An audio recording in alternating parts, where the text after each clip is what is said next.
Subscribe to our channel and click on the bell button to receive important financial updates faster than anybody else.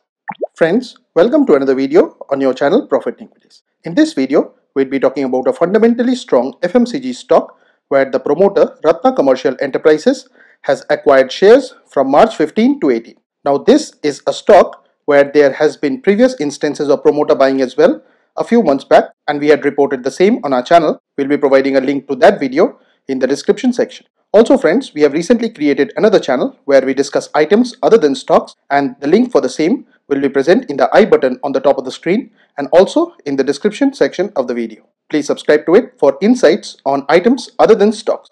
Also friends, if you like the content that we produce on our channel, please don't forget to like, share and subscribe to the channel. This helps the channel grow and motivates us to create more such content for you in the future. Please watch this video to know more.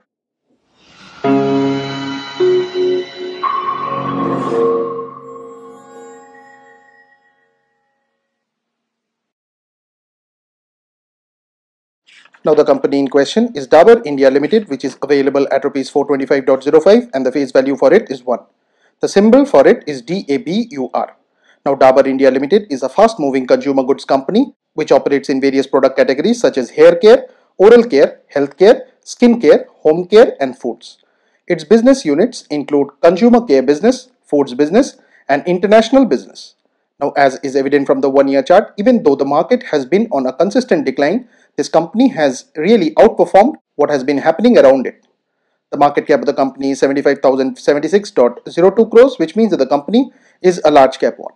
The EPS of 6.81 translates into a price to earnings ratio of 62.42, which is largely in line with the industry PE of 67.47. The price to book ratio of 17.76 is very expensive. The company has a dividend yield of 1.76%, whereas the promoter holding is a very strong number and stands at 67.89%.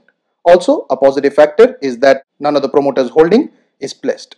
Now friends, please don't consider this to be a recommendation on our part. Please go ahead and do your own research. This and all other content that you see on our channel is intended to be a piece of news. Thanks for watching, and if you have not yet subscribed to this channel, please consider doing so.